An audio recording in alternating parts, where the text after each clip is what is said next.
And ladies and gentlemen, for the first time ever, welcome to your Room 8 Spring Tournament Overwatch Tournament. My name is Williams the Fourth, and I've got with me CB Chan this afternoon. How are you doing, CB? I'm doing great. I had my morning classes at college, rushed home, decided, hey, it's a good day to cast some Overwatch. So, looking forward to this opportunity. Looking forward to getting to cast with you. I don't think we've ever gotten to duo up before, so first time for us. And yeah, let's make it fun. Yeah, I don't think so. Yeah, I don't think we have either. So right now it's going to be NGBA versus TurboSlack, which is this tournament is an internal tournament to the roommate group or whatever. So we have no idea what we're going to be looking at. We're just going to have some fun here this afternoon. So like it could be crazy. These could be like Masters players and these could be the same players. But we're just trying to do some internal, having some good times with people that are here. And I also have only not casted with you, but I haven't done a lot of Overwatch 2 as of recent. So this is going to be some good practice for me. Yeah, were you not? I'm pretty sure like the last time when we were doing the Kaiju Corp thing, you hopped on here with Tiny Shiny. Was that the? Yes. Have you?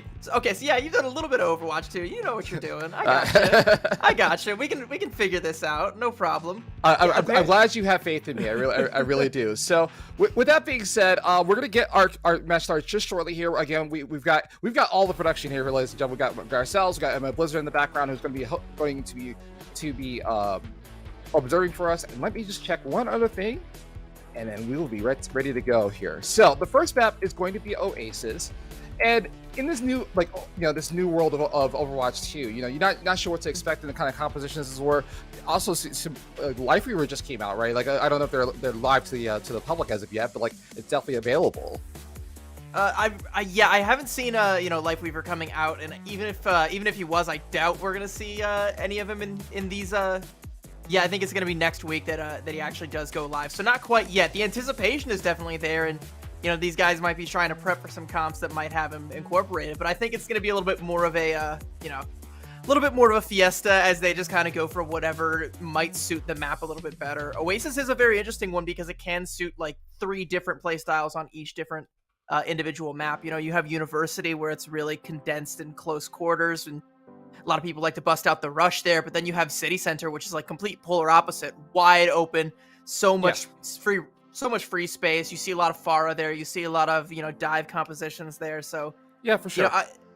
I'm curious what skill level these guys are going to be at, and what the cohesion level and what comps they're going to bring to the table as a result, or if we're just going to get comfort picks. Yeah, for sure. I mean, like I said, we have no idea what to expect here. It could be like, I know you're walking into this and you're thinking maybe you're gonna get the meta, but you might not even get the meta. We might just get like I said, cover picks. We might see Genji's slash the whole 9 yards, and so I cannot wait to see what we're gonna get in place. But we're waiting on our observer to get the match started, but we are set to go here. Outside of that, CB, like what else are you doing for Overwatch as of recent?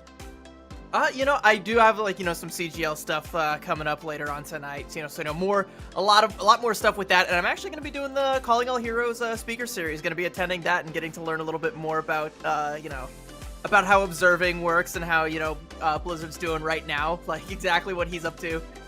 Getting a little bit more insight onto that. I'm really looking forward to the Calling All Heroes speaker series and to the Calling All Heroes tournament going forward. Once that starts up. That's a great way to start getting an eye on some of this talent that's kind of lurking in the tier 3 scene, potentially waiting to break into contenders that might have been overlooked for might have been overlooked for opportunities for one reason or another. Who knows? We could be looking at maybe a diamond in the rough right here. It's a long shot, but it could happen. Yeah, for sure. And so here we go. It's going to be NGBA versus TurboSlack. NGBA on your left, TurboSlack on the right, and we're going to start off on Oasis. And I believe this is we don't know as of yet because we're still assembling heroes, but we're gonna see what these comps are gonna come out with. Oh my! That's a flashbang right there. There's a lot to take in here. I was gonna say I almost definitely expect a Moira to come out on one side, because when you say these teams kind of appear to be somewhat new at Overwatch, that's kind of the comfort pick that at least for the supports, there will almost always be one that gravitates towards there. I'm interested as to why we have a Mei on both sides. That's a little bit stunning for me. Again, talking about meta, I mean, that seems to be the case here. So here we go. Yeah, it seemed to be a couple of bad picks on this Mei, but I want to see this on Oasis. I've not seen it, the Ramacho as a tank, and also on the Roadhog as well. Also, shout-outs to the team organizing by Owl setups here as well, like the DPS tank support. I love it. And so now we can keep track of the action as we keep on going. So here we go. It looks like a Ninetales is going to try to dive right into this point as well. Roadhog standing on top of the point, but LS gets 2 for eliminations as well. It's just keeping them at bay. Just not going to eliminate them right behind there. And now it looks like Turbo's like, we'll get this first point, but like, it just, the man was just standing there looking at this Roadhog just getting melted to pieces. That's actually going to be a 4th kill in a row there for Alex. That Roadhog is already starting to pay dividends. And maybe that's the, maybe that's the little diamond in the rough, the rising star that we want to keep an eye on. Definitely in this match is going to set the tone as being one to watch early on, getting the better of this tank 1v1 and giving Alex all of this space for this Mercy Pocket to pump in just tons and tons of damage. Definitely make NGVA think twice about going in. And Rewriter probably should have thought 3 times because now there's a May wall behind him. Can't really back up. Yeah, not at all. And so there's going to be another attack again. What looks Lopez is going to get a revive as well, but just Funny Coffee is just going to stand there, gun in hand, just melt down that tank from Ramacha. That's Aluskis once again. If you're going to talk about MVP for Turbo Slack, that's it. And then he gets the whole hog as well to get 2 more eliminations. And so Alexis just cannot be stopped. Yeah, they're going to have to find some way to stop him, and I'm not sure if the Ramatra is going to be the key here. Turbo Slack, they've got control of the point. They're building up to a lot of ultimates, and they seem to have a pretty cohesive plan here. Even if their team composition looks to be all over the place, their strategy is sound. Wall off the Ramatra, hook him, he's dead. There's nothing to stop you from hooking everybody else, and, just let this Roadhog go wild. Yeah, for sure. So once again, it seems to be the Roadhog is going to be the target. If they can take them down, maybe have a shot at getting top of this point. Alax though is going to pull up their ultimate as well for the it's just going to stay not getting any information as well. So we're going to get down 1 more player. Oh no, he didn't get out the ultimate, but Funny Coffee is going to break the attack visor, and now finally going to get top of this point. Maybe they may have a good look. The Bastion goes down as well. And one team fight is all it takes, but Alaska's still alive. That means they have hope for Turbo Slack. He's still on top of this point. He hasn't been melted down yet. He gets slapped, but he needs to get taken down immediately. Otherwise, this point is not going to flip. It's 92% on the side of Turbo Slack, and they finally get the point back. The Roadhog just walks away unscathed. Yeah, he's gonna do a little bit of scathing of his own there. That's a nice hook there onto Zeldar, forces the ice block out of Ninetales, and he's got that whole hog now. Just gonna go ahead and push everyone up against the wall, and they all drop down here to take this battle with this angry hog, and they're paying the price for it because the point is gonna flip right back because there's no one left, no Guardian Angel, no Valkyrie to help save you. As Alexa's just going hog wild here. I think that's going to be the game here. Overtime is ticking away. There is somebody on top of this point, but it looks like if you can't take down Alesh, you have no whatsoever. The Valkyrie gets popped as well just for safety's sake. There was a May on top of the point that were just kind of left them standing there, but the Ramatra is also going to get taken down immediately by the tank LS. It's LS all day. He's 99% just cleaning up these last few kills, and overtime will tick away, and that'll be the first point to Turbo Slack. Pretty decisively. That 70% might as well have not been there at all. The only reason that that's there at all is because Alex dropped off the point for a second to grab a mega health pack. Other than that, was just completely unstoppable, and even then wasn't really stopped so much as mildly perturbed, impeded briefly.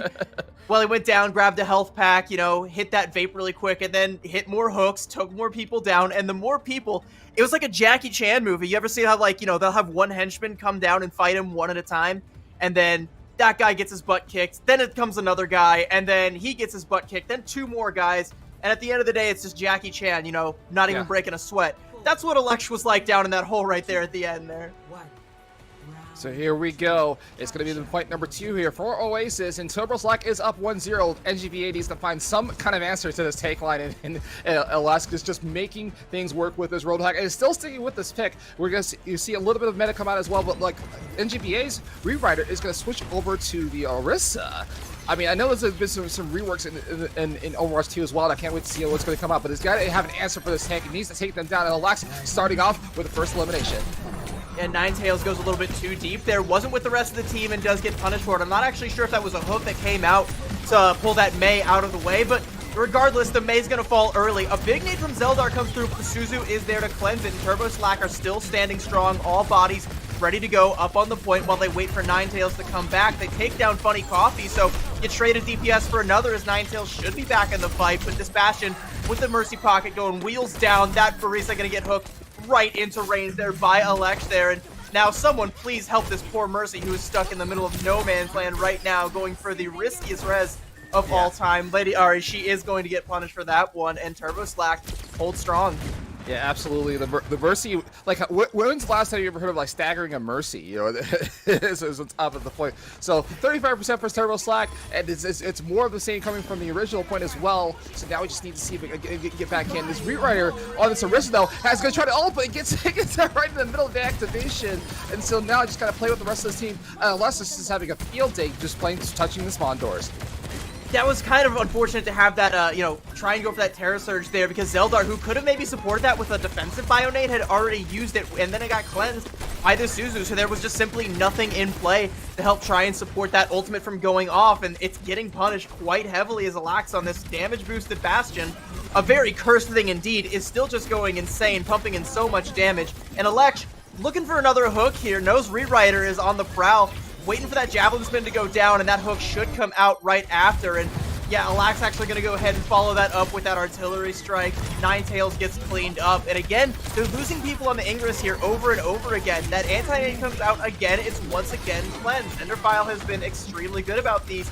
Kitsune Rush going to go ahead and come down as the Valkyrie dies down. So, keeping the sustain going, keeping the pressure up, and Turbo Slack are pretty uncontested right now. Absolutely, and so with very little contestation and 97 to 98%, no one's going to continue touching this point at all today. It's a 100-0 for Turbo Slack as they get this first map in Oasis. I don't want to just say MTD or Tank Gap or anything, because Rewriter was definitely putting up a good fight, and the Orisa swap I think was a really, really good one. I think it's just that one, unfortunate Terror Surge. If they had the support to try and back that ultimate up, a Nano Boost, or that Bionade to try and keep that Orisa alive to get that ultimate off, they might have been, singing a different tune here. We might have been looking at a more competitive city center here, but, Turbo Slack, they crush it on University and don't miss a single step on city center. That's a quick 2-0 on Oasis. And NGBA, the bar is set pretty high for wherever we end up going next for our map 2. Yeah, for sure.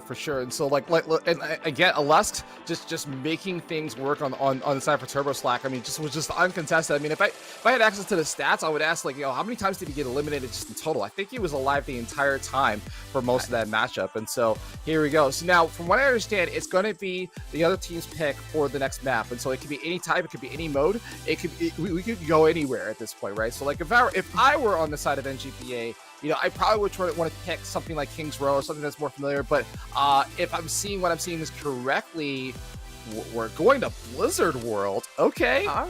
And we're just diving right in, like I love it. So let's just do it. So I was gonna say King's Row or potentially Blizzard World.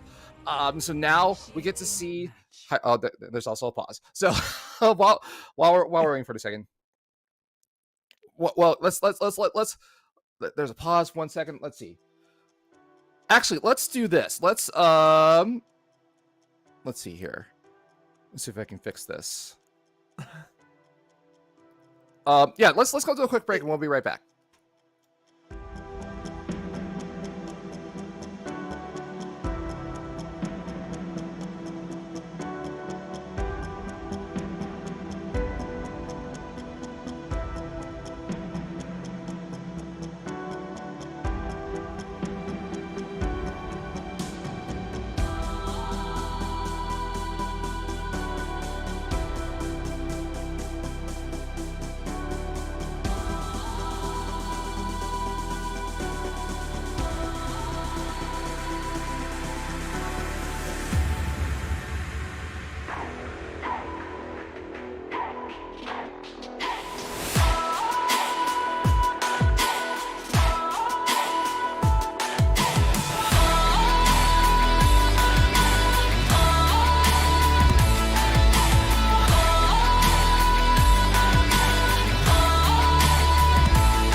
right, and welcome back. We're just dealing with a few technical issues on our side, but we're going to get into this map of Blizzard World, and CV, why don't you take it away? Well, yeah, I honestly, on Blizzard World here, I'm expecting more of the same to come out from both of these squads, but NGBA showing a completely different look here that I'm kind of curious to see how it's going to play out. They got a bit of a dive comp here with a Moira Mercy backline, which is a little bit discordant, not really, you know, as cohesive as I'd like to see, but you're expecting the Mercy to be attached to the hip at this Pharah, and then a Soldier for a little bit more hit scan. It does already start to pay dividends, though, as that Bastion, that pesky Bastion is already wiped off the field, but Lolvik's gonna go ahead and say, nah, I want you back. Come on back to me, baby. Gonna go ahead and go for the res. It's actually Rewriter that is going to fall, and Alexa's taking so much space that I don't think Lady Ari is going to be able to go for a res there, and Funny Coffee as well going to get hooked. So again, Alex still just continuing to be on this rampage. This Pharmacy is, you know, kind of deterring a little bit of space, but not nearly as much as Turbo Slack. It's going just all in.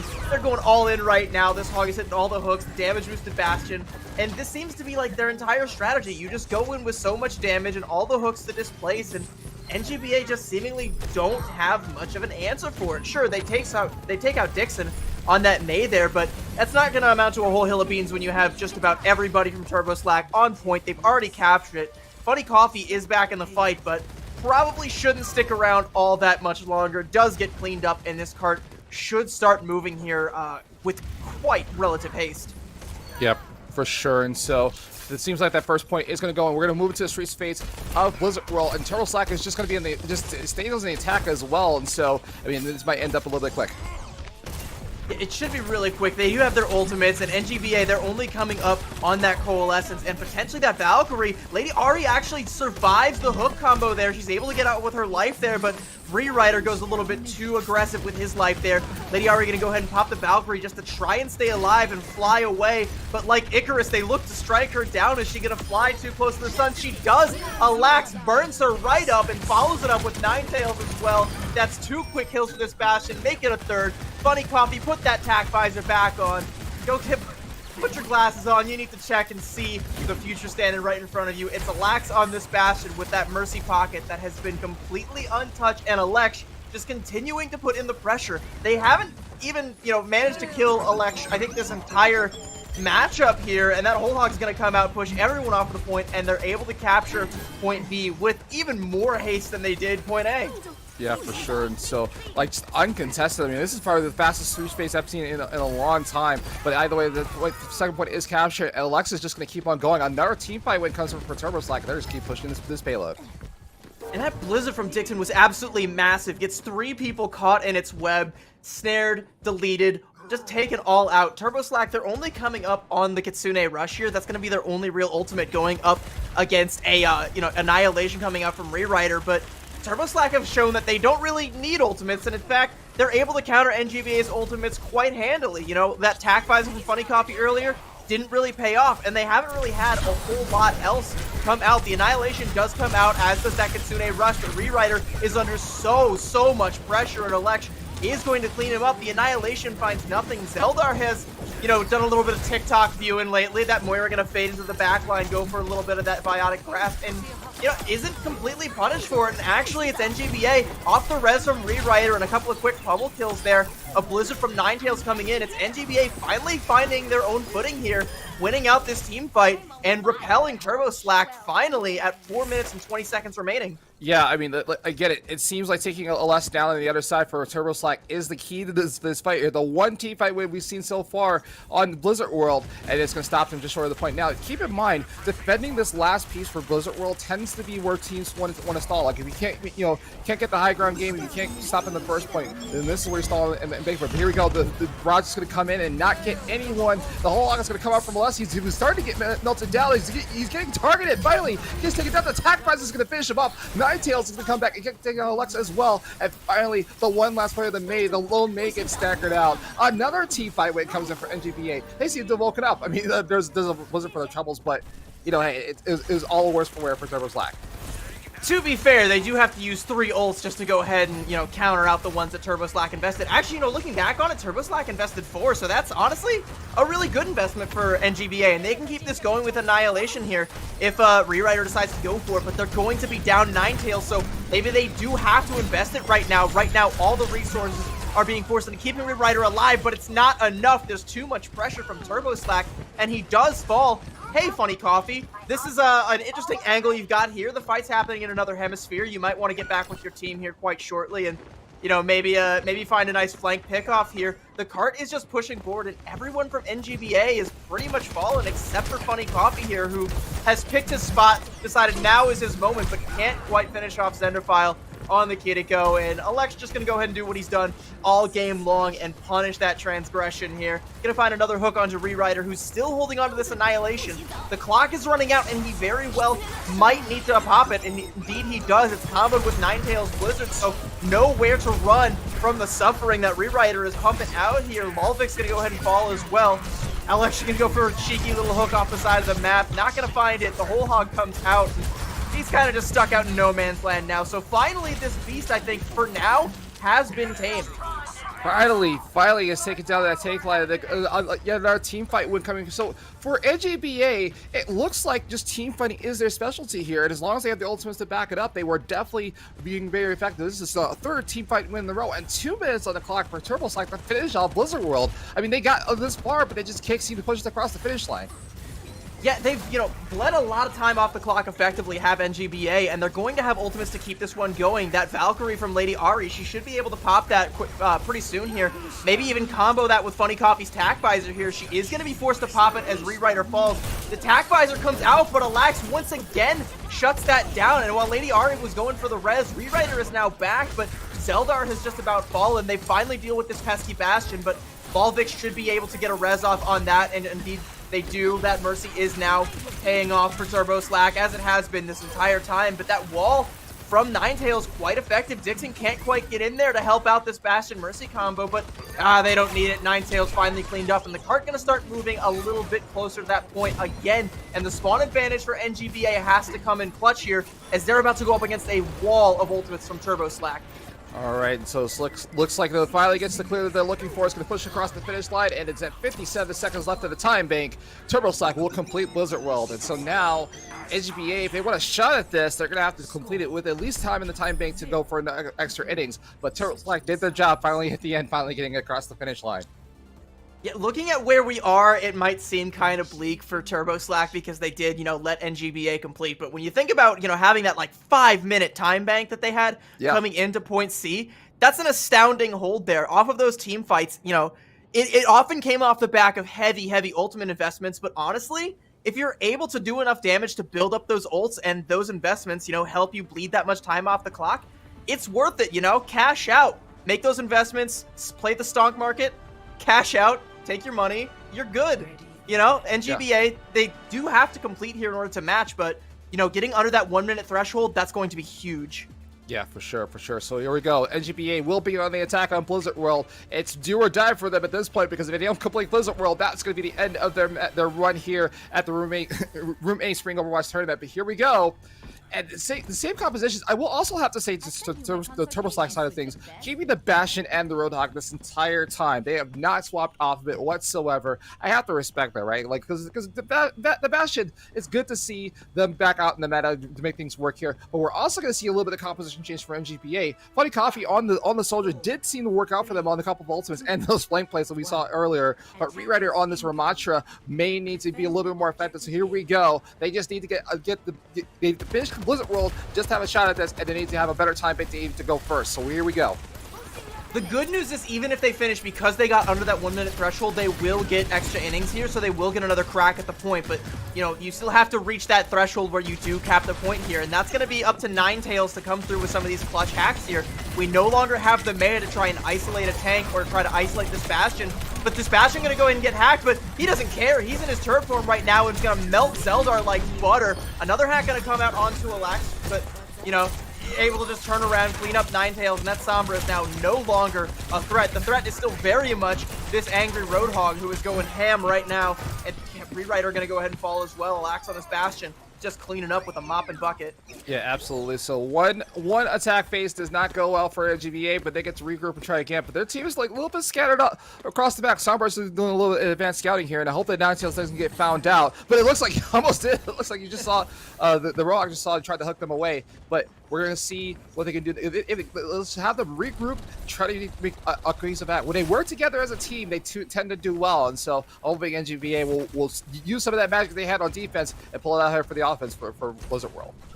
Alexh has seen the movie Hackers. He knows exactly how they operate, where they like to hang out, and thus Ninetales has to be very careful about where they go in to try and find these hacks. And you go ahead and play this health pack just off to the right of point here. A very interesting place, a very aggressive place, but does have Funny Coffee there as well, and an early pickoff onto Alexh is going to force that resurrect. The Annihilation is going to come out as well, and that Mercy is under a lot of pressure, but Alexh is there. Johnny on the spot with the hook to wipe that Ramattra off the field. Funny Coffee going to fall as well, as do the rest of the dominoes that are NGBA. The whole squad is no longer laughing. They're sending themselves back to the point, or sorry, back to spawn now, but they managed to get a tick. Yeah, for sure. In the midst of all that, they got a ticket, so there is hope on the board. 2 minutes left of the clock. They probably got a couple of more attacking phases, but again, this Alexh on this Roadhog has been putting in work. It has been the superstar of the team, and most of the times in the attacks, they've been successful for NGPA. If they take down Alexh, they can collapse on top of the rest of the team, but they do have the ultimate advantage going into this next fight. They hop all three up for Turbo Stack, including both DPS and tank ultimates, and now also Ninetales is somewhere out with the attack as well. The EMP is online, so maybe they can pull on top of it. That attack visor is also just really closely there. But look at this, Ramattra's getting melted down, but he still stays on his feet. The EMP, though, came out, and it got punished by Dixon, and that Blizzard is going to go ahead and come out. This is what it was all building up to, was that EMP, and they find diddly squat with it. Funny Coffee forced to pop the tack visor, but I think it's too little too late. No one is showing their heads because they know they don't have to. There's no one left from NGBA to force the positioning and, you know, force people into the line of sight there. So sure, maybe you've got them in your sights, but, you know, at close range, of course you do. You're not going to get away with it this time. Actually, might, you know, on the legs, you know, breaking some ankles. Oh, but he goes back. Oh, he's right behind me, isn't he? Yes. Yes. Okay. that was fun. I mean, like, I gotta applaud the bravery though. He figured like, hey, I'll just retreat, put my Fountain of Youth down and make that work. And so Alexh still standing on top of this point. 30 seconds left on the clock. Another hook, another melee attack comes in for Alexh. It's just been an Alexh all day. But wait a minute, look at this. Riders decided, okay, listen, I'm gonna get some of the fun. I'm gonna switch the Roadhog back. They have decided that Hog is the meta now, so they're gonna go ahead and mirror it. But yeah, that swap means Alexh has his ult and you don't, so he's just gonna go ahead and pop that whole Hog, push you away, off of my point, don't want to deal with you. Alexh on that Bastion, still just clean and house. They're completely spotless. Alexh maid service will clean you up real good here. Zeldar tries to fade in, can't get to the point there. No more contest. NGBA, they get a tick, but that's all they're going to find is Turbo Slack with a dominant 2-0 here. Yeah, absolutely. And so again, congratulations to Turbo Slack for the quick 2-0 victory on both Oasis and we're seeing on Blizzard World as well. And look at this with the Bastion just straight up out. Like you would think that the Alexh with all the work he was doing would have the play of the game, but the Bastion pulls it out. And so now wonderful stuff. Well, just like that, one best of 3 downs. We didn't even get a chance to talk about the format here. We're just going to be doing best of 3s this afternoon. And we've got one more best of 3 to go. So we're going to take a quick break, figure out what that next match is going to be, and we'll be right back.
welcome back, ladies and gentlemen, to the Roommate Group Springs Overwatch Tournament. My name is Williams IV. I got CB Chan, and we've got two more teams, Force 5 and Team Bone, ready to go into this matchup, and we're going to go to Nepal to start off with. I do love me some Nepal every now and then. I mean, I like all the control maps whenever they come up in my ranked games, but to watch, Nepal is always a great one because Sanctum, it's just such a fun map, and the way it often plays out and the way that these teams like to try and play around it, and especially with kind of like, some of the Looney Tunes kind of stuff we saw last series, I'm expecting some people to go in the pit tonight. Yeah, absolutely, absolutely. And so this is yet another best of 3. We're going to start off on control on Nepal. And again, this is similar to like other tournaments where like the loose can pick maps. And again, Blizzard World was picked last time. Was kind of a surprise to me considering considering what happened on the previous map and Oasis as well. But here we go. We're going to get started on Nepal. It looks like we're going to open things off on Shrine here, which is one of the best, like, true neutral control points in Overwatch. You kind of get the best feel for, what these teams are capable of doing just as a unit. Like, where the individual skills all get to shine, where the plays, the team play, all of that cohesion comes into play, and it's just a true neutral fight. None of this, payload nonsense. None of this, like, abusing high ground kind of thing. You just go at each other. You got that little bit of, like, stairs you got to go up, a little bit of an upheaval that gives the defenders the advantage, but it's still, neutral enough to where you can kind of go either way. Yeah, for sure. And so, once again, I mean, these compositions are definitely unique. I'll say that with the Reinhardt coming out on Nepal, but I mean, at the very least on the other side for Team Bone, we're going to see Ramacha play come out from tank as well. So here we go. It's going to be the first map on us. It's going to be Shrine in Nepal. Let's see what these teams are made of. Well, Force 5 is apparently made of a Bastion Torbjorn comp, which is not something that I thought I was going to see today, even in my wildest dreams with a Moira Kiriko backline. This is going to be a very, very healthy squad to try and take down. There's a lot of beef on this team and a lot of, healing that can go around, keep everybody alive in the fight. Interesting that we're seeing Torbjorns coming out from both 5. It is Force 5 that are getting the early positioning on the point here, but Markle's turret, marking HDZD for at least a brief second here. It looks like Serena might have overextended a little bit, kind of got too deep into the weeds, gonna have to force use that block in order to stay alive, and is actually able to. The support is there from Pizza Lollip and Cosmonaut there. The Ana Moira backline, proven to be equally as healthy there, but Ruiner gonna be the first to fall, but it's traded out almost immediately, so a support for a support, and it is actually going to be Team Bowden that ends up finding that the better of this fight early on. Just a couple like inklings of health bars to clean up here, and they will take first capture here. Absolutely, and so it looked a little bit dire for Team Bowden at the moment, but Force 5 was almost to getting the first percentages on this point. But Team Bowden comes out on top, cleans up Force 5, and now they're at 10% and climbing here. But to your point, the Bastion Torbjorn comp seems to work for them, and Reinhardt's already on Earth Shatter. Yeah, the interesting thing that you wanted to keep an eye on here is, does Serena know? Are they going to, pop that Ramatra shield? It actually did already come out, and that is a free as, a 5-finger discount shatter there, for Force 5. They're able to just come in, and while everyone's on their back, sure, Serena survives to tell about it, but the Tibbus doesn't. He's going to go ahead and fall. That soldier's going to go ahead and get charged. A bit of a trade-out coming out here, though, from the Torbjorns here, and Serena pops the Annihilation. Kitsune rush to counter it, but this is all going to favor Team Bowden. The more investment that Force 5 make, even if they end up taking this point here, they're still ticking up the percentage, so Team Bowden, they're going to be sitting real pretty here. They still have that Ramatra and that Soldier holding strong. They're going to go ahead and invest the Molten Core, and that's still worth it because they get to keep this ticking up. They finally clean up that Ramatra, and that should be enough for them to flip the point. Yeah, for that won't be enough, but at what cost here? Like, it cost a ton of ultimates, the Molten Core, the Earth Shatter, and the Kitsune Rush all get invested in this fight just to get a percentage point on this point here. But the flip does come through. It is 58% on the side of Team Bowden, and now Force 5 will have to defend this point against Team Bowden with a couple of ultimates in play, just one support ultimate and the DPS and attack visor. The Annihilation from Sirena, though, they put in a lot of work to keep Team Bowden on top of this point until Force 5 was able to flip. My eyes right now are on Kanji Club, but maybe it should be on the Tibbus here, who's on the flank here and has that tac visor. And I don't think Team Botan is going to have any clue that this is coming, nor are they going to have anything to really counter it. That Torb going to go ahead and get cleaned up, as is Deerb on that Kiriko, and everyone's starting to fall because once everyone turns around to deal with that soldier, their backs are turned right up against the rest of Team Botan, who just come through, clean up, and get the point right back. I mean, look, what kind of value do you get out for Team Bolton? And the Tibbus comes in, gets 3 eliminations with that attack visor, and just right behind that as well. It's just made it work. Team Bolton now flips the point back, and they're at 72%. And Force 5 needs to find something with all 5 members of their team. No ultimates to speak of. Maybe the Moira will come on and play, but the Bastion gets shut down right away. And Team Bolton is just chopping Force 5's chances one by one. They keep them shut down. And Bolton will have all the ultimates, but like, look, it's 87%, and this looks like the Sigma was to switch out for Kanji Club, and he gets taken down as well. That might be it for Force 5. Team Bolton might capture this first point unless somebody can get here real fast. The Bastion is the only person left. He also right back behind the point, and there's no one there to touch it. I don't know if that was the best time to ult, but regardless, I don't know if that bastard would have ended up making it to the point regardless. Kanji Club, like you called out, did make the swap off of the Reinhardt over onto the Sigma, but I'm not sure if the Shatter was used before that in the previous fight. We'll probably have to go back and, take another look at that one. But regardless, he switched to the Sigma, which is, can be a really effective counter against the Soldier 76 on the flank like that, but the grasp was down, the shield was down, used both of those to try and make space and get the team up. And Cosmonauts saw that as a golden opportunity to just chuck a Bionade in there, put the punish in, find that early pickoff onto HDZD. And when the Bastion's a non-threat, Force 5, they can't find their footing. They can't get back in on the point here. This time, though, we're going to Sanctum. So I'm looking to see if anyone gets put in the pit here. No CC abilities, but I just gotta hope. Maybe a rock, please? Something like that. Well, here we go. I mean, it is Team Bolton up 1-0, and we're going to the second point. We need the Force 5 to, like, they were doing pretty well. I mean, they got some percentage of the point as well. It wasn't a total lopsided match, but look at this. The Sigma pick seems to work out this time around. He takes out Serena on the other side of the tank line. Now they just need to get to the top of the point. Yeah, Serena again kind of goes in a little deep there, and Kanji Club was putting some pressure with the accretion as well as some of those orbs into the back line, so everyone was too low to peek and risk giving up their own lives to try and keep that Ramatra alive. And Serena's actually going to make a swap in mirror onto the Sig here. So Force 5, they get to take an early percentage, and they have the better of this Sigma duel going forward here. Early accretion going to go ahead and come out. Ruiner almost falls victim to it, trying to keep Kanji Club alive, but Tibbus is already on the prowl, and Marco going to go ahead and clean up as well. Force 5's DPS line is already in shambles. Absolutely, and so here we go. Now it looks like Kanji Club is going to try to dive on top of this point. It was 22%, it got flipped back over, and now all the remaining members of Team Bolton seem to be on live, and they're just going to chase Force 5 back. Moira is still steady out here a little bit, gets staggered out, and along with the Bash is probably going to get down as well. Wait, the Sigma is there too, but the rest of their team is the closer to respond and was a little bit ill-advised if ever to split up like that. But maybe they have an idea that we have. Maybe they're trying to flank this Team Bolton and get them out. But like Serena has also switched over for the first time to the Sigma as well as putting in work on the other side. Graphite Flex is already online for them, and now just need to see if Force 5 can break this hold that Team Bolton is having right close to their spawn doors.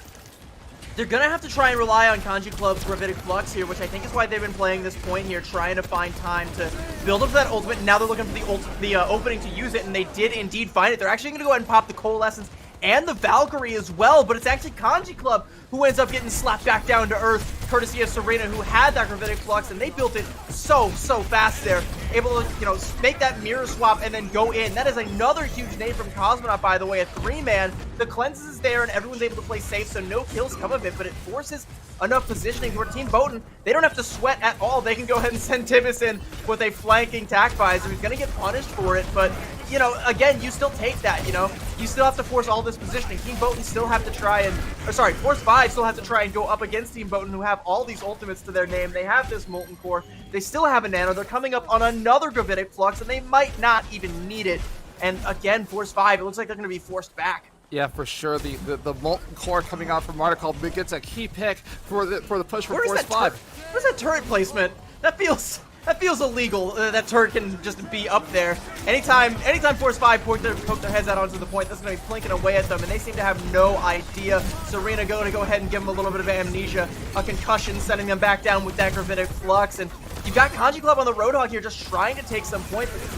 Team Botan, they're not scared. They're not sweating it. They don't care. This Sigma is just popping in all of the orbs, bouncing it around like a bouncy castle, finding all the picks. That turret does end up taking down Ruiner. No one has identified its position yet. It's still up there, and it's, the proverbial 6-man for Team Botan. An unfair man advantage that whole time. Force 5 could not hope to match the sheer force of that incredible turret placement from Markle.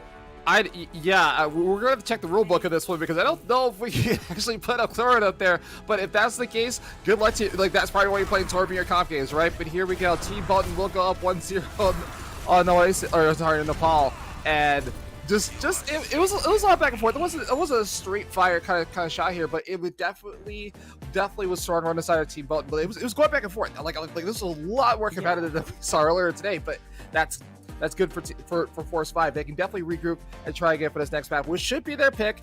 And again, they can pick whatever they want. They can go anywhere. And as I was making a suggestion last time to go to King's Row, we ended up at Blizzard World. So we could anywhere. They could pick one of the new maps, this Shabali Monastery if they wanted to, right? We can go anywhere.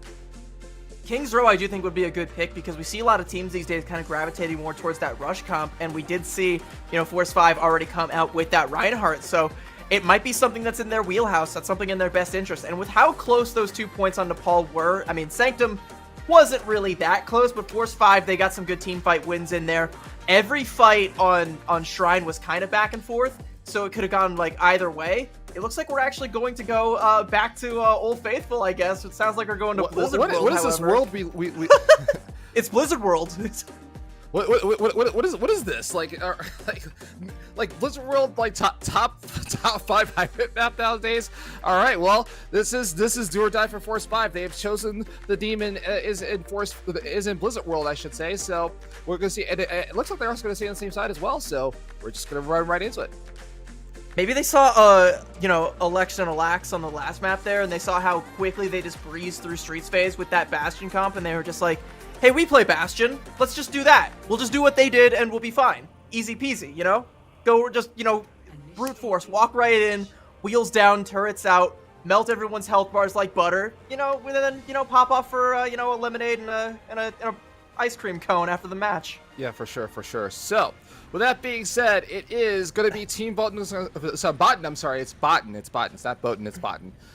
But very easy to make that up. But Team Botan will be on the attack to start off with. And then, again, if I was Force 5, I would say, listen, let us go on attack first and let us set the tone in the face. But it does not matter. They're going to be attack first. On Blizzard World, they are up 1-0 in this matchup here. And if they get first of all, they're going to set the tone and see how far they can push this card. But if they complete Blizzard World, right, they'll have a really good shot in the win condition to finish off this matchup as well. Force 5 is looking to counter and get this win, and it's going to have to face a map pick in Team Botan.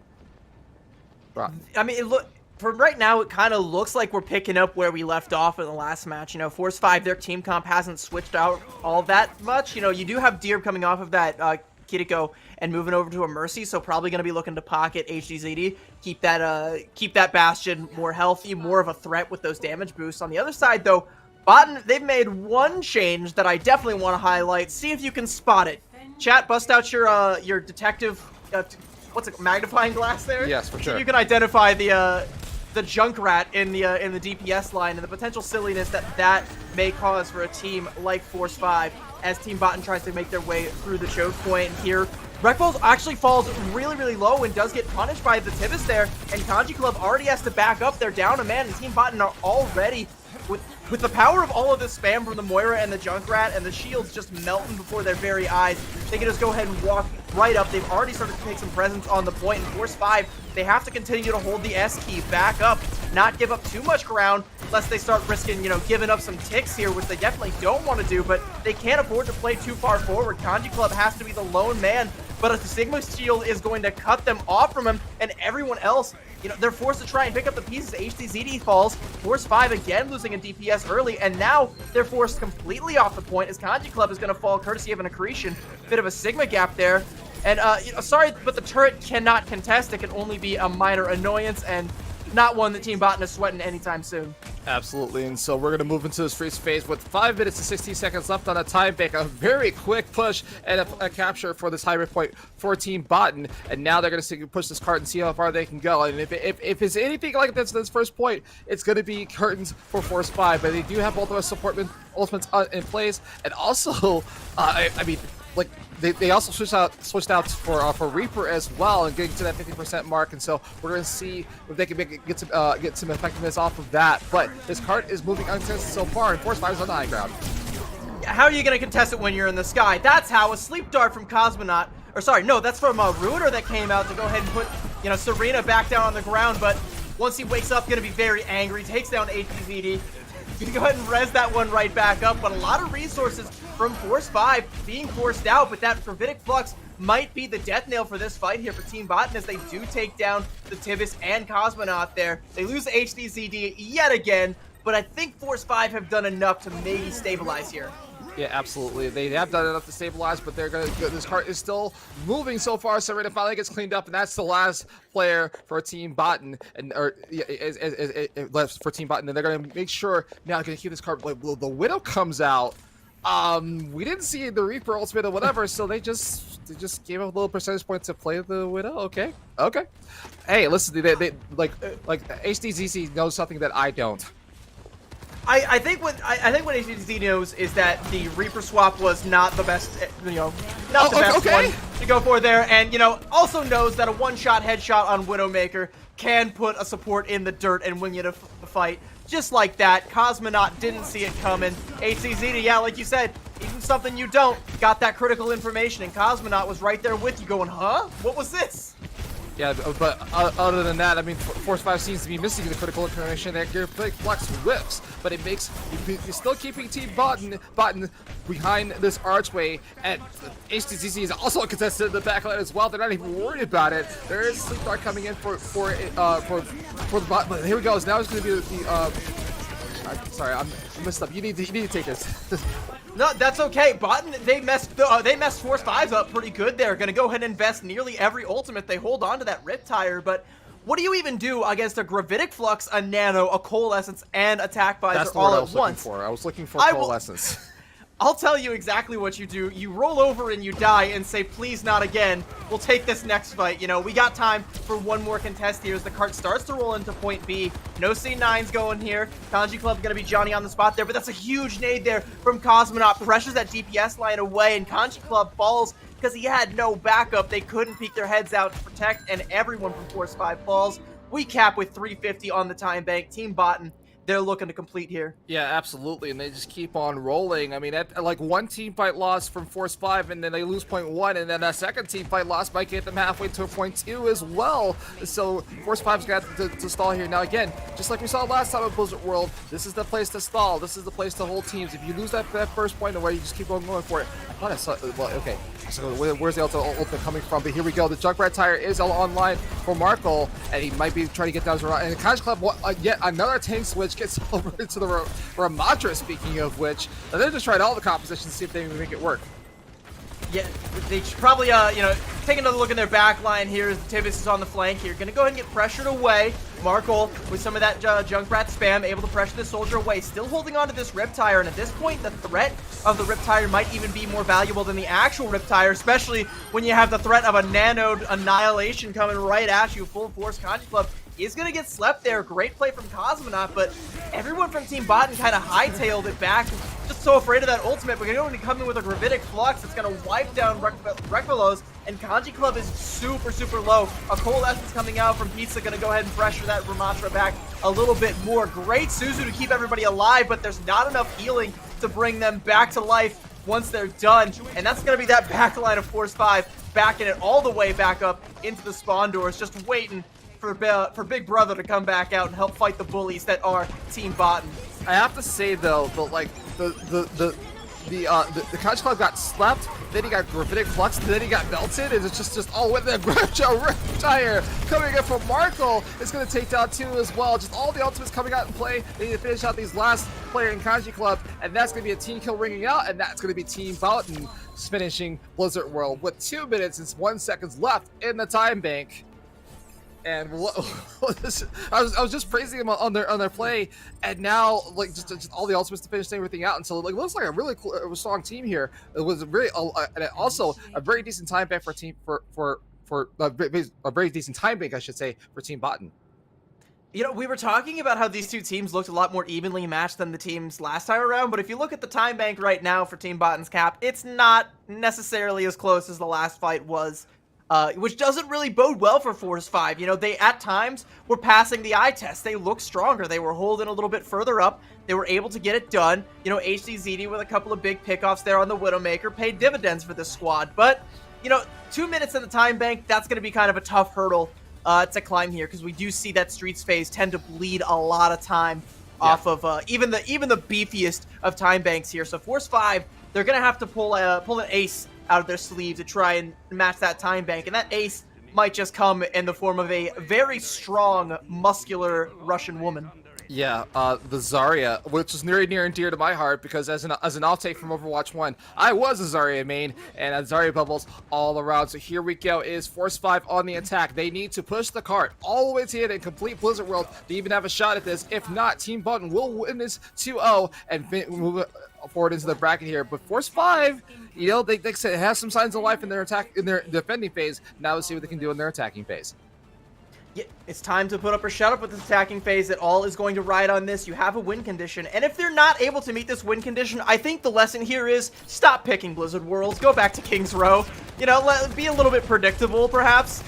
You know, HDZD going to go and come out on this Widowmaker as well, so going to try and look for an early pickoff there, maybe a quick grapple shot to a member of Team Botan that's not paying attention right now, but they should be paying attention to Deer as that Mercy does get cleaned up. The Tibis has all of the free reign here, finally contested by HDZD, but I think you've already lost too much on the side of Force 5. That's going to be a mulligan on this first push here.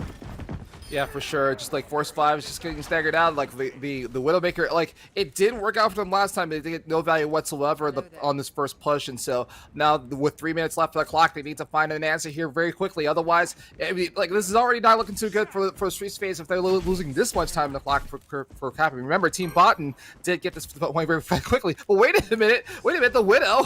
Where did he find the Soldier?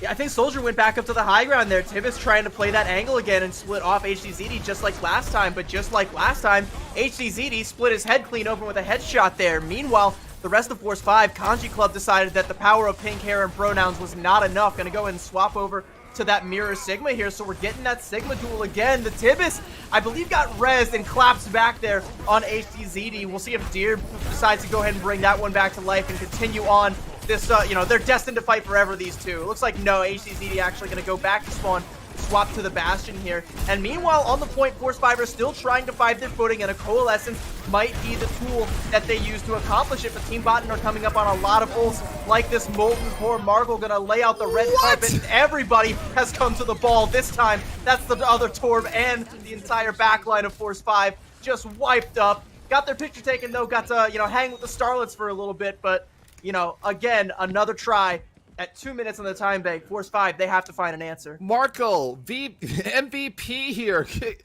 I think he's got more Molten Core kills in this entire matchup than I've seen ever in an Overwatch match. This is making it work. Like I want to pick up Torbjorn on that because he's just this effective. And so Force 5, once again, losing time. 90 seconds left on the time bank. They need to do something quickly because otherwise Team Botan will win Blizzard World here and now.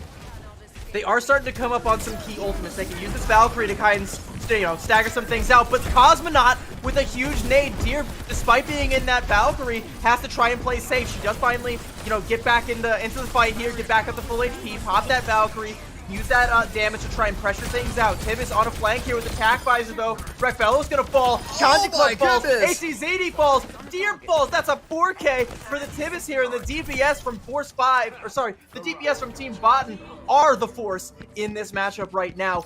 Under a minute to go, and Force 5 have to find something, and they're running out of options. The DPS line from Team Botan is putting in work. Barkle gets the 3K on the Molten Core.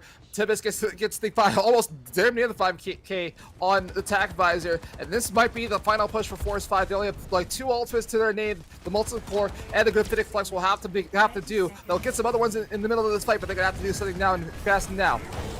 Another nade comes out from Cosmonaut. They've been so strong with these time and time again. Forces Force 5 back. They're going to go ahead and drop the Molten Core and their Gravitic Flux, but they weren't combo. They kind of land them in different places there. Cosmonaut will fall. HCZD going to follow it up with some Bastion damage. And I think they finally found their footing off of just the raw power that is Bastion in turret form here. Ruiner are going to go ahead and pop that Coalescence to try and seal the deal. And in overtime, Force 5, they should finally have capped this point, but I feel like they've given up way too much time to keep this time bank competitive should they full cap here. Yeah, absolutely. I don't think the time bank is their concern at this point. That the concern is to finish this map, and it took them all the time bank on the lose the capture portion of this, and now we go into the streets phase with 2 minutes and 13 left in the clock. And again, if this is going like it's been going all map, they need to do something different because otherwise Team Botan will win this on Blizzard World.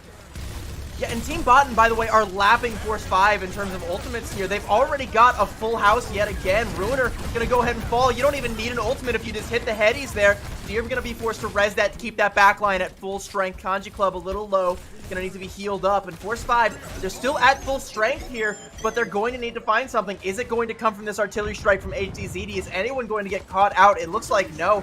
Everyone's still at full strength, so let's go ahead and fire back with a Gravitic Flux and Attack Visor, and that's going to clean up that Bastion. That Omnic Friend sent back to spawn yet again. Tibbus proving to be the dominant DPS right now. Markle going to go ahead and pop another Molten Core as well to kind of prevent anybody from going forward. Force 5, they didn't lose a lot there, but they're still not able to find their footing, not able to get this cart moving. They're really, really struggling to get any sort of progress here. More nades from Cosmonaut coming out, and even if they don't find kills, they're finding enough pressure to force Force 5 back. Gravitic Flux is going to come out. Cosmonaut finally dealt with. Ruiner has a Coalescence. Serena is under the knife right now, about to go in. Markle, though, cleans out Deer. It's back and forth. The turret actually takes out Rekvelos, and it looks like Team Botan, despite all odds, are still holding strong here. Yeah, for sure. And so Kanji Club finally is getting some action going down as well, but he's going to try to needs to take down this arena. Otherwise, this cart is going to stay exactly where it is. And finally, it goes down, and now this cart is going to get some action here, but he's going to move forward. But it might be too little, too late. 35 seconds left on the clock. We are going to go into overtime before we get to this last point, but that means that no one can leave this cart, and they cannot lose this fight. Team Botan has been putting in work. They held them at the archway as long as they possibly could, and now it's just desperation time for Force 5. They will have a Cosmo ultimate for this next fight, but they need to rely on getting eliminations. They cannot rely on the ultimate fight for them as well. Yeah, the ult fight has not been their friend, and neither has the clock, because that last fight that they won should have ended about 20 seconds before it did. And like you said, we're in an overtime situation, and Cosmonaut in these overtime situations is always hitting the nades. You gotta believe that. Oh my gosh. Serena gonna go ahead and pop their Gravitic Flux to clean up the minuscule health bars that Force 5 came to dance with, and sends them packing. That's gonna be a 2-0 for Team Botan. Beautiful stuff there from this squad. A couple ultimates in a dream. That's all they needed to finish this out. And so Team Botan will move on into the bracket with a quick 2-0 with both on Nepal and Oasis. It was a little bit dicey there for a little bit for Botan, but they come out on top, and now we get to see the 4K, the darn near 5K he would have gotten if he could have found the Moira towards the end. And so that But you did. You did find it. That was a 5K. Well, I mean, I'm talking about officially. Like, I wanted to ring out like 5K on there. Like, it was 4K found it, but like it was after. But to your point, technically that was technically a 5K for the soldier. And so that is going to do it for us. That was pretty quick, right? 2 best of 3s. Tomorrow will be the rest of the tournament. We're going to have the semifinal and the grand finals tomorrow, which will be a best of 5. And so, CB, do you have any final thoughts? My final thoughts are you better watch out for some of these players that we saw today. We had that hog on the loose there just going nuts. I believe that was Alex. And then we have the Tibbus here on the soldier. These guys pulling out 4Ks, 5Ks. Tough competition. So, if you're coming in tomorrow, you best come correct. Yeah, for sure, for sure. So look, once again, I want to thank Arclid, everybody over at Roommate for letting us, have some fun with this, right? Because again, it's just an internal tournament, and so they wanted the full esports experience. So there we go. We're gonna give it to you. So for myself, for CB, for MI Blizzard, for everybody in the background, well, I should say for MI Blizzard behind the scenes, we will see you tomorrow for the playoffs and the conclusion of this tournament. See you then.